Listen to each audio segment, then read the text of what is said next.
So we are Leander Croker and Jason Howard of Durham County Library, and our program is Enhancing Virtual Program Quality, Reaching the Public While Being Distanced. And I'll let Jason go ahead and introduce himself.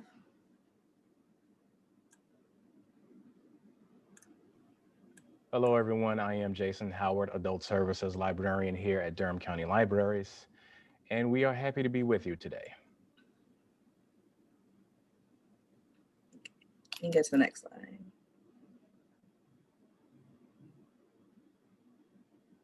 Okay, so Jason Howard is our director. He's the one who shoots all of our videos for the Business Services Unit here at Durham County Library. I am Leander Croker, the executive producer. I'm the one who does all the background with SMEs. Those are subject matter experts, scouting locations, and things like that. So we can go to the next slide. So when you're doing programming in a virtual setting, just think of it as program prep. We call it pre-production because that's what we need to do. You need to focus, you need to write, and you need to scout, and then you need to prep. So when we were tasked in Durham County Library with starting virtual programming, I was at a complete loss. I hadn't produced a video for library users since I was in graduate school back in 2011. Technology and things have changed greatly since then. So I reached out to Jason, who is a YouTuber and who has experience and a passion for cameras and videography, and asked him to help me with this task. So in this process, we began to program prep in a way that was completely different and yet similar to what we had been doing in the past. So first thing you want to do is you want to focus. You want to choose your program topic just the same as you would if you were hosting it live and in person. You need to figure out how to present this topic as concisely as possible. We're going from transitioning from an hour-long program to an hour and a half in person to about 5 minutes. No matter how interesting you may think a topic is, the general public is not going to give you longer than about 5 to 7 minutes on a YouTube video. And the third thing you want to do is gather resources that are easily accessible for further research. Again, our location is currently not open for in-person browsing. You can do virtual, we can do curbside pickup, but if there are resources that you can access online, to share those in the description bar, we highly encourage that to help your users integrate with your information a little bit better.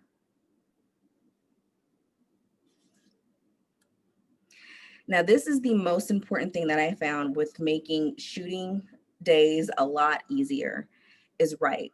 First thing, you need to figure out your target audience. We do programming specifically for children's, teens, and adults related to business services. So when I'm presenting a children's-based business programming, the way I speak and the way my content is delivered is going to be different than the traditional entrepreneur.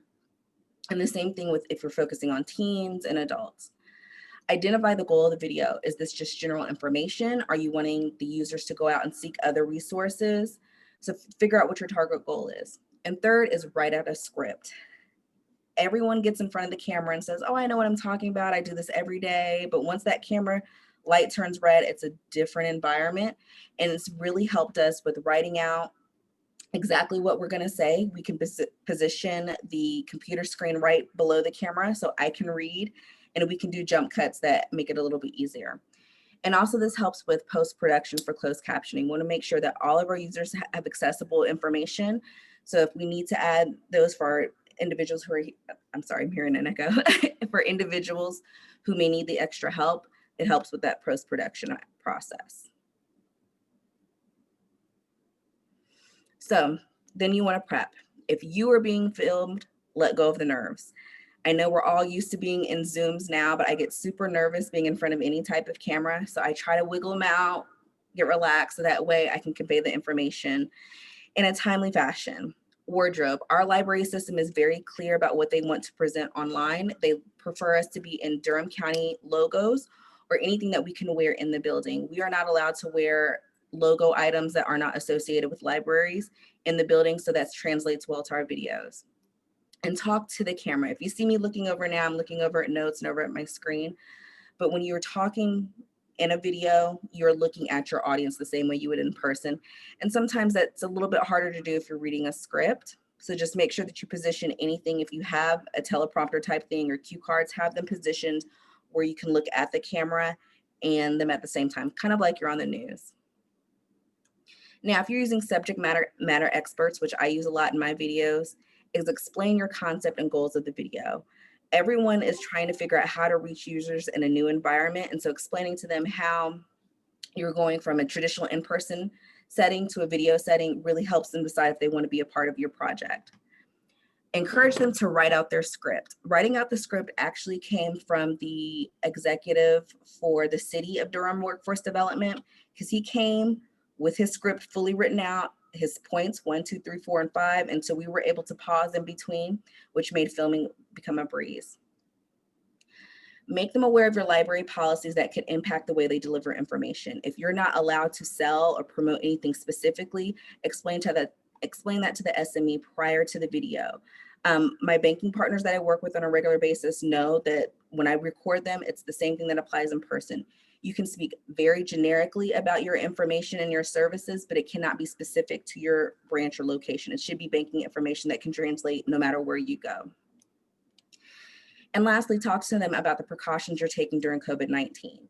Jason and I work together almost every day, but we're generally never in the same room. We wear masks, and the same thing goes when we go out to the public. We tell them that we will wear masks. We scout locations that we can maintain social distancing between them and the camera and them and us.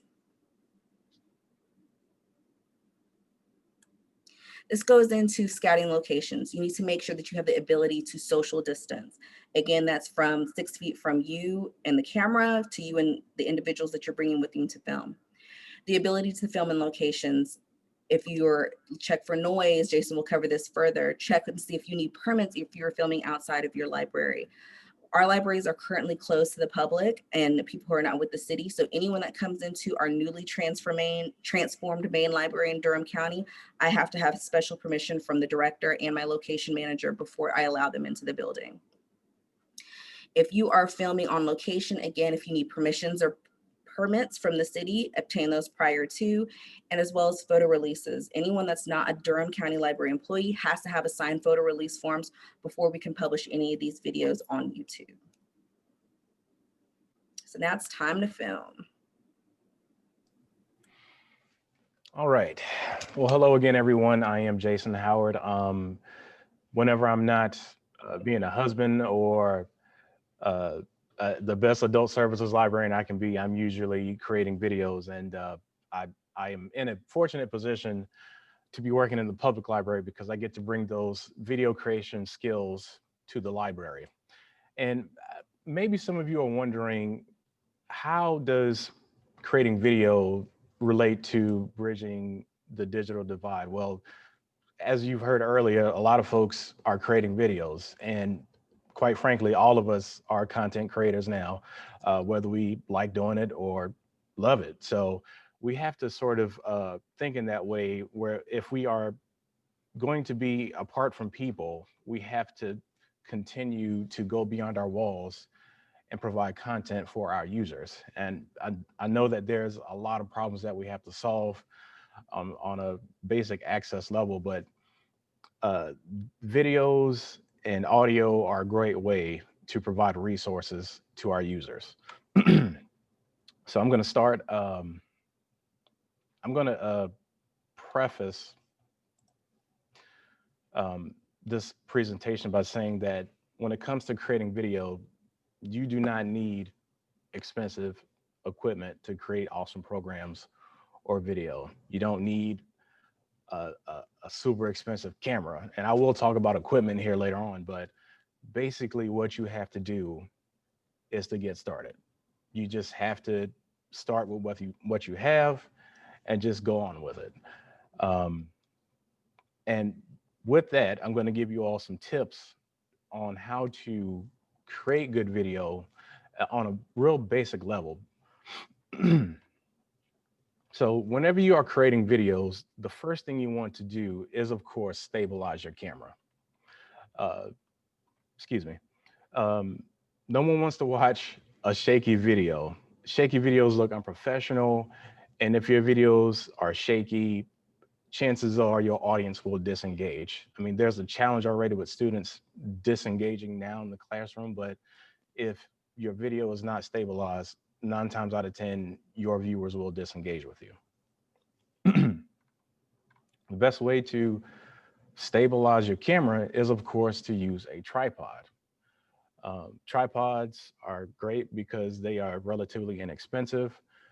Depending on your library's budget or your department's budget, you can really uh, uh, get creative in the equipment you purchase. But most times you can find a tripod less than $20. And again, I'll go into detail about equipment later in the presentation. But what if you are creating a video that requires you or your subject to move around? Well, I'm sorry, excuse me. Another example of a tripod. If you are creating a video where you or your subject has to move around, then you want to use what's called a gimbal. Gimbals are a bit pricey, but they make them for action cameras, your smartphone, and professional level cameras.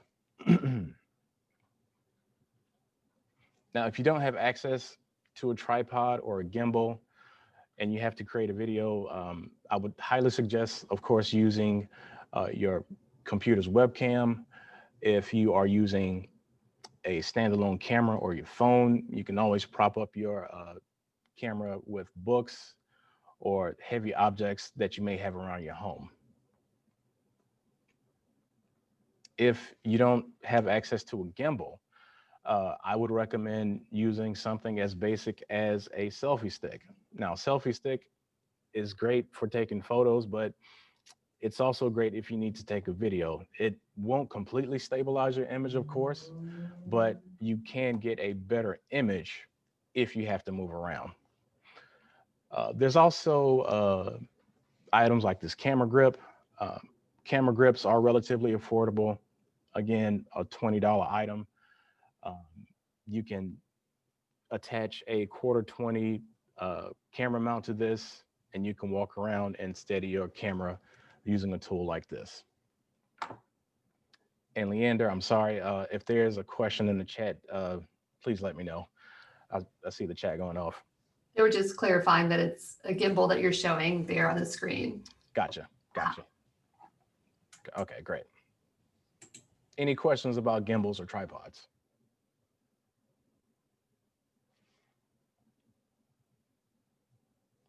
Okay.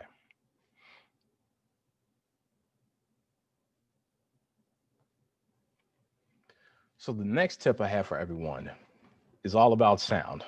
Sound is one of the most important aspects of video. Again, you want to try to have a stabilized video. And even if your video is not the most stable, if your audio is trash, I guarantee that your viewers will disengage with your video. Most cameras have the ability to record audio, but camera audio is not always the best. So if that's the case, then I recommend, well, if you have a camera or your smartphone and you need better audio, I would recommend going with a lavalier microphone or a shotgun microphone. Shotgun microphones are some of the most common microphones you'll see. If you ever see a news crew, there's usually the reporter, the camera person, and you'll sometimes see a person holding a boom pole with one of these shotgun mics above the news reporter.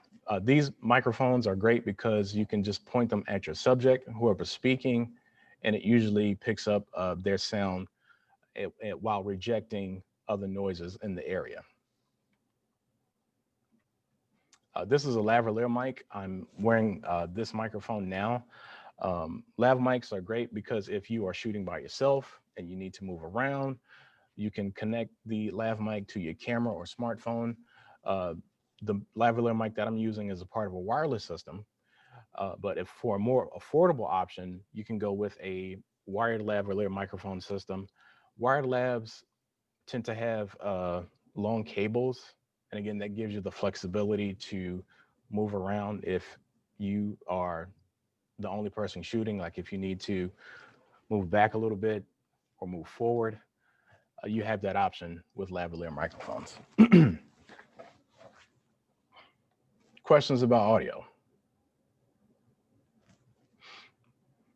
Now, if you're camera does not have built-in audio recording, you want to opt to purchase a external sound device. And external sound devices are designed to record audio on the go. Just keep in mind that you will have to synchronize the audio from your external recorder to the audio that is being recorded in your video. And you can do that with a lot of modern software. And I'll talk about software here in a little bit.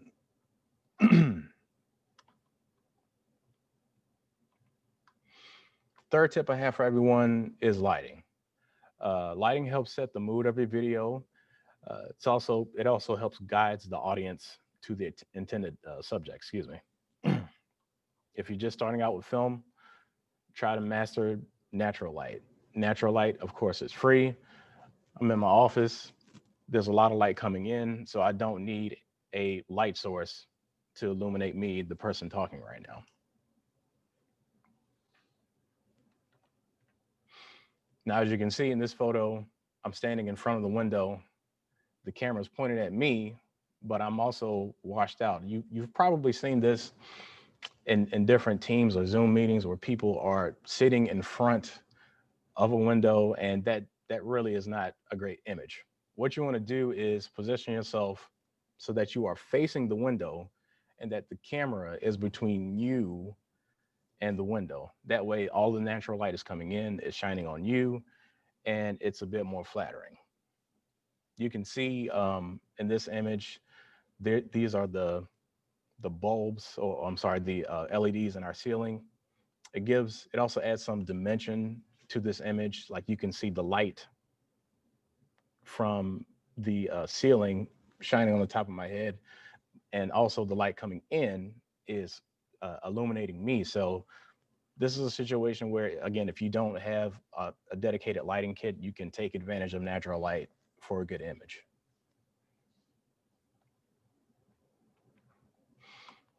Lighting kits are relatively affordable. And when I say relatively affordable for library departments, I mean less than $100.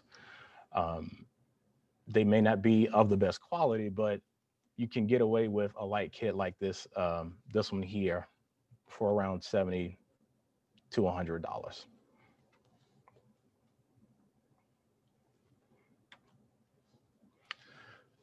Okay, finally, video editing.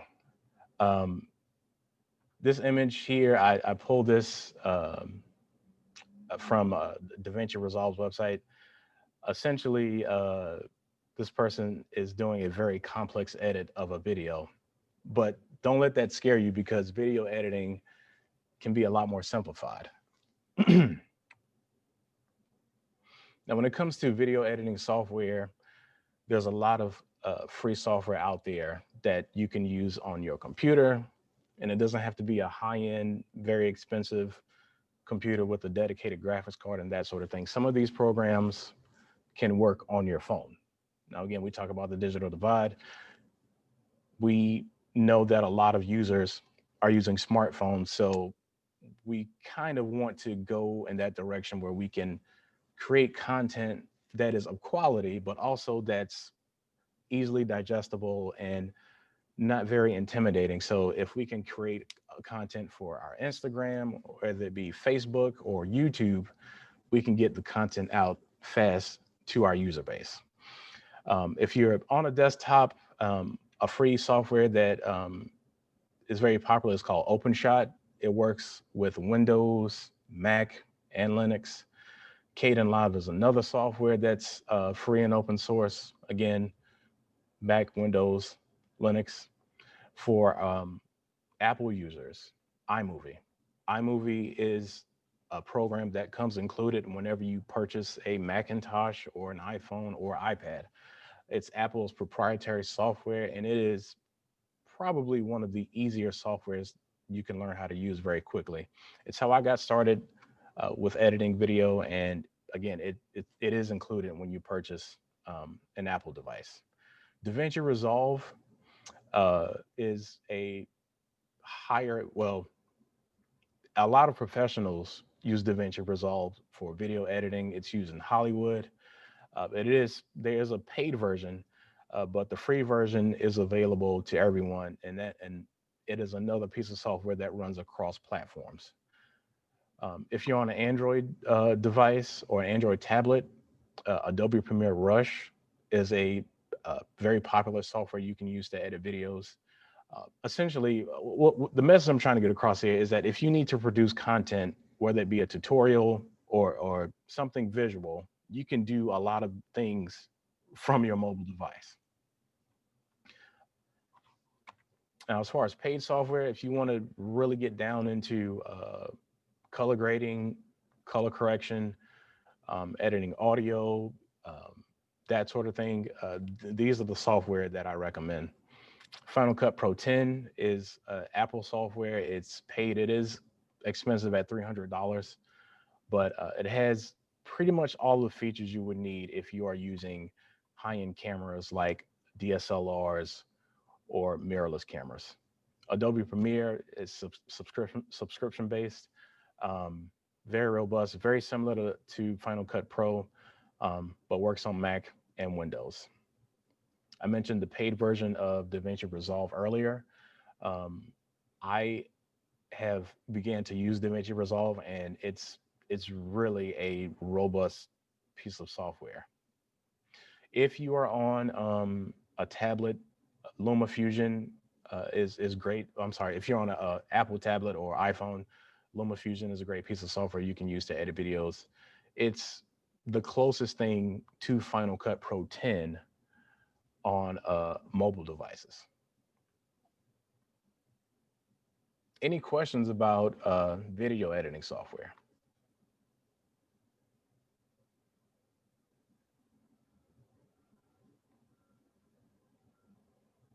Okay.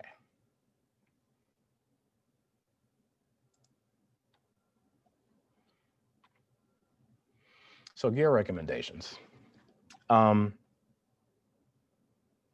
As I mentioned earlier, the biggest challenge with creating content is to actually get started. And those of us who have smartphones, you can start creating content today.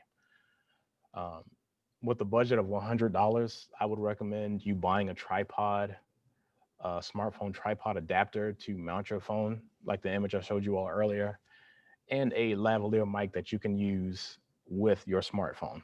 Smartphone audio is okay depending on the device you have, but if you want a dedicated lavalier microphone, I would go with a lavalier mic like this one I have here. This is from a company called Boya, B-O-Y-A. And this lavalier microphone costs about $20. You can use it with your camera or your smartphone, and it really just increases the audio quality for your video. Now, let's say, for example, you have a $1,000 budget. I would recommend going with a DSLR camera or a point and shoot camera like the Canon 400D. This is a $400 camera. You can buy new. You've probably seen cameras like this at Costco, where they sell the kits all together for around the same price, but you don't get some of the more important items in those kits that I'm mentioning here. Like, for example, again, a tripod. Tripod is just necessary for whatever kind of video you are creating. If you're not using a laptop, I would go with a wireless lavalier microphone system simply because you have more flexibility with a wireless system. You're not tethered to your camera, and so that just gives you more opportunity to move around. I use Rode products for video production. I'm not affiliated with Rode directly, but I have just been using their products for years, and I trust that brand in particular. So, I mean, and there's a ton of microphone companies out there, but Rode is the brand that I trust. And finally, purchase a lighting kit. Lights are just important when you cannot control the lighting in your space. Try to keep your space as clean as possible. Lights can be you can get a little bit tangled with the cable management for lights, but it's better to have a control light setting than to have no light or bad light. So any questions? I know that was a lot of information and I tried to keep it to the point, but I would like to hear any questions if you guys have any. Jason, there was a question about, are there any available to allow multiple licenses with I'm assuming the video editing software? I'm sorry, what was the question? Do you know if any of them allow multiple licenses? Here at Durham County, we don't Yes. have a paid license for editing. Jason does this on his personal items. So if he knows of any.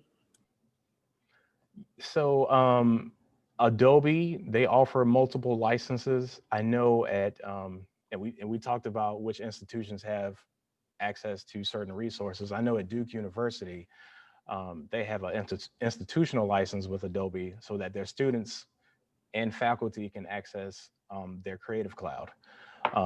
But we're talking about Duke University here. I would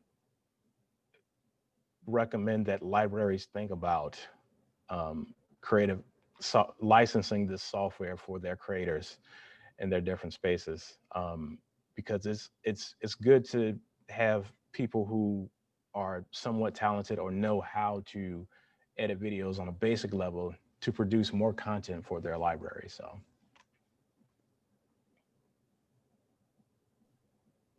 And I would just like to add everyone to kind of tap in to see who in your system or library has this interest, because I just had interviewed Jason for a position and he mentioned it. And when this came up, it was like, oh, Jason, do you mind using this skill set? And it really helped change the game for the quality of video that I wanted to put out, particularly for the business unit. And it was just one of those things where he was excited and he's flattered, I feel, to use his gift in his job. And so I'm really appreciative of that, but just ask around and also kind of dig around in those closets. When I worked at Johnson Community College, we had video cameras and mics that we would loan out sometimes. And when I worked at A&T, we would ask the tech department if they had any of those things. So we may think we may not have cameras or mics, but if you dig around in some of those closets, you never know what was bought with grants years ago that just has never been used. We had lighting available that we were able to send out. We had cameras that were purchased through grant money, as well as microphones. So just really kind of dig around and see what you have at your fingertips to use for this. Jason, quick question. Yes. Could you please explain what's the video quality when you record using a mirrorless camera and the regular DSLR camera? Which one is you prefer, or how you differentiate these two? Yeah. Sure. So mirrorless cameras, well, let me start with DSLR cameras. Have a mirror built in the camera body. Okay. And essentially it reflects an image onto the sensor that captures the image, whether it be photo or video. Mirrorless cameras don't have that mirror, so the camera bodies are smaller and they're a bit more portable. And a lot of companies like Canon, Sony are moving towards mirrorless cameras because it costs them a little bit less money to manufacture these cameras. Now with that, when I say quality or high quality, I mean high definition. So 720p video, 1080p, 4K, and so on and so forth. DSLR cameras can produce 1080p video. 4K cameras most of them can record in 4K. I honestly prefer mirrorless cameras because of that, but they are more expensive. So just keep that in mind. Point and shoot cameras are cameras that do not have removable lenses, so they have a fixed lens. They also shoot in high definition, but they are a little bit limited as to what feature set they have versus a DSLR or a mirrorless camera. And this is why I didn't get too far in the weeds with cameras, because you can really go deep into the weeds as far as camera discussions. But I have used DSLRs in the past. I try to stay knowledgeable about how they work because I started with DSLR cameras. Here at Durham County Library, we have DSLR cameras, so sometimes we put on, well, we used to have programs with the public who were interested in getting into photography. We would take them on photo walks with the cameras that we have in house. So it comes down to personal preference and what it is that you're trying to achieve. If you want to take awesome photos, you may not need a mirrorless camera for that. You can go with the DSLR, which is cheaper. If you want to produce a high definition video with awesome sound quality, then you may opt for a mirrorless camera. I go back to smartphones because they are easily accessible. If I'm guessing a lot of us have smartphones or know someone who does have a smartphone, and smartphones today can shoot in 4K. Now, it's not the same 4K quality as a mirrorless camera, but it does the job. So if you've purchased a smartphone within the past 5 years, you likely have a 4K option, especially if it's a Apple iPhone or a Samsung Android phone.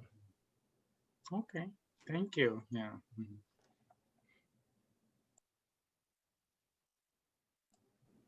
And I'm just going to add to Jason with using your phones, as we're looking at a lot of librarians who are recording their story times or their craft projects. Just make sure your lens is cleaned off so you get the best quality. It's one of those things where it's a little tip or trick that can just overall enhance the quality of the product you're putting out.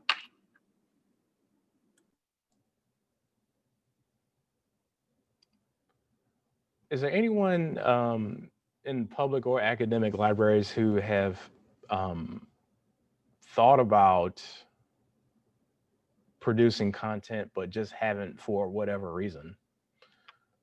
Like, has there been anything that has deterred you from creating content? Or like, I'm curious to know how everyone handles content creation. I was very pleased to hear that a lot of you all are creating videos, creating those short video tutorials for students, especially Dwayne over at Wesleyan. That makes me feel good that people are using video as a learning tool. So if you all have had any sort of deterrence, or has there been anything that has stopped you from creating content? I'm in an academic library and I just don't feel confident to do it. So, and I'm not comfortable with the camera and all like that. So I do library instruction videos from my desk, and I used to use Camtasia. Now we use something, I can't think of what it is. It starts with an S, but yeah, Screencast-O-Matic. Yes, that's what it is, Screencast-O-Matic. And I just never, I feel intimidated, but I'm not really good with that kind of technology, like in terms of cameras. I never really used that growing up that much. It wasn't really something I ever learned how to do. Yeah. So that's my barrier. Gotcha. I also work in the academic libraries. We do use a lot of Camtasia and Screencast-O-Matic. Most of the time, the lecture capturing tools, the faculty, they really want, especially for this time, they want to post everything in Canvas page. So they just, make recording by themselves and just post the videos. It's so convenient, yeah. And also, when we went for the springtime in March, when we went for the virtual time, so we made all the library staff, we made a video to using, just to talk about the library, just for 2 minutes, 3 minutes video, and the resources are available. And so we try to encourage, just outreach the audience, and then we put it in the Facebook and the website. So that reached tremendously, actually. People love to see the video all the time because they're going to see all the librarians. So that's really make a big impact. Yeah. Yeah. And Jason, do you have any advice for confidence levels? My advice is to find a Jason that can help you. Right. Because I was not there, and I still was just shaking with just thinking about it, but he's really helped me through it. And I know that what he edits is going to look great at the end of the day. So I just leave it to that. So I say find a Jason, but Jason, do you have any advice? I would say start where you're comfortable. If you are comfortable just speaking or lecturing with a PowerPoint, then that's fine.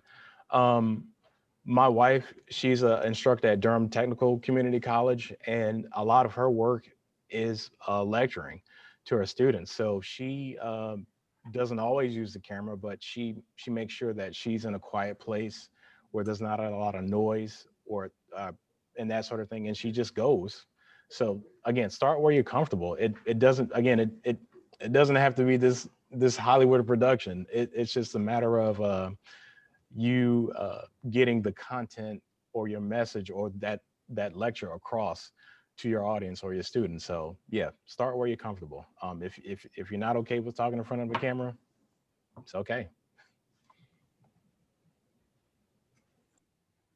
I found a couple of comments from the chat. The Tamika Frowner from Faithless State. Yeah, she also saying that my confidence level is not there yet. I also scared about the quality. Yeah, that I think most of the people have, worry about the quality when you record something. Yeah. So do you want to say anything about Jason? How? Yeah, again, if you're not comfortable talking on camera, just don't even bother. Like, because people can see that. Like, they can see if you're nervous. And I mean, even though the audience is not there in the same space as you are, they can sense that. So again, if you are just comfortable with talking, just go with that. You can use screen capture software, like you guys mentioned Camtasia. If you want to be a little bit more creative, there's a piece of software called Canva. Yeah. You can use stock photos in your presentations. Yeah, it again, if you do not want to be on camera, don't put yourself in front of a camera. Mhm.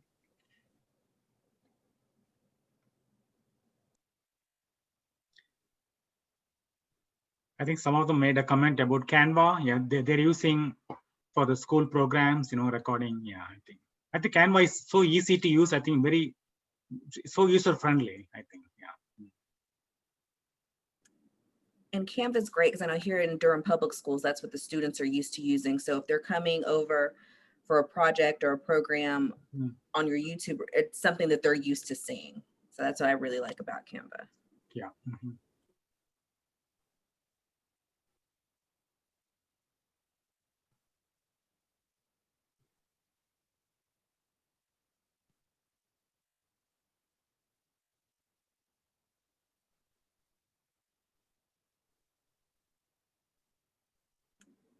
I like that escape room idea.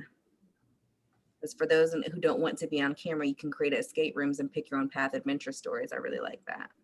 Are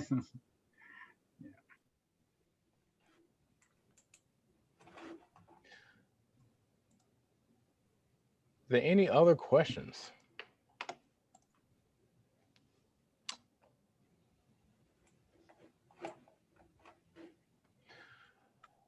And I would just say, I would encourage people to get used to this because I think this is where we're going to be at least for the next year or so.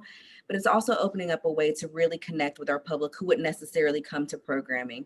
The plan for all of the business unit programming is to eventually live in one space on the library website. So people who are interested in how to access city and county resources related to small businesses, it will live there. And so it's one of those things where it kind of started off like, let's get some programming out there so people know that we're doing something. But I think it's something that can translate into a true sustainable program initiative. It seems like sometimes there's a lag time, like public libraries tend to adopt these things a lot sooner than academics. And then we come along 2 or 3 years later, and we start doing what you've been doing all this time. So we kind of look to see what you're doing as some guidance for the future. And coming from academic, when I came into public, it was like, oh, I don't have to go through 27 people to get this idea done. Yeah. Oh, okay, well, let me part of my barrier too. It's like, who do I have to ask? Do I have to get permission? Do I have to do this? I've been there, and it's one of those things once you transition into, well, let's see if it works. And if it doesn't work, we'll figure out something else out. It's very different. Right.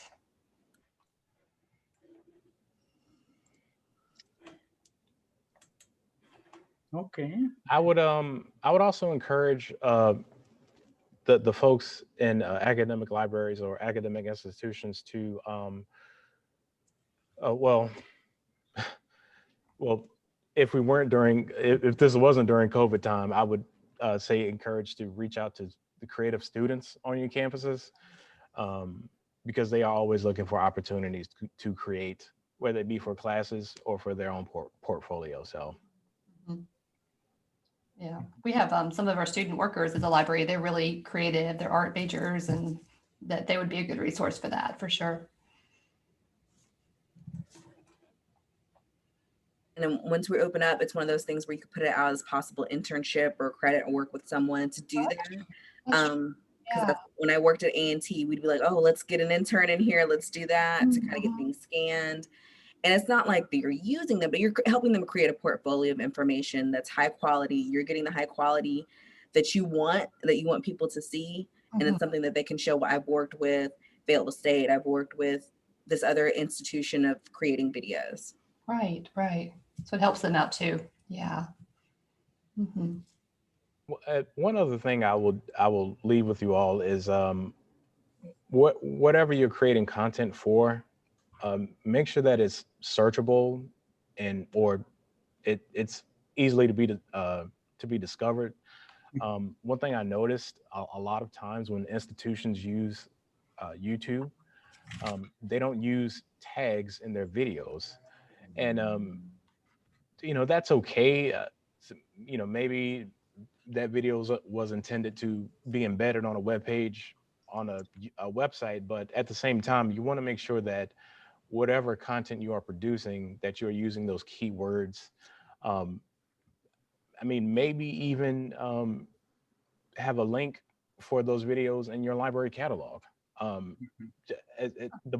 more keywords you use in your video, especially with YouTube, it'll be more likely found by users in your community, on your campus, or what have you. So just keep that in mind when it's time to share your content. And think of your tags like you would your catalog. If you can't find it, it's not going to be helpful to anyone. And I think what we need as librarians to get past is kind of the barrier. These are things that we're already used to doing. We just have to do them in a different way and on a different avenue. And so if you think of it like, oh, pre-production is programming prep. If you think of tags as catalog things, it may take some of that nervousness or apprehension that you have just with working with this new technology. Yeah, I agree with you, Jason, Leander. And having tags is really helpful, with whatever your content is. But if you add multiple tags, that's very, very helpful to the audience. They can easily searchable, especially if you use the YouTube videos. Yeah.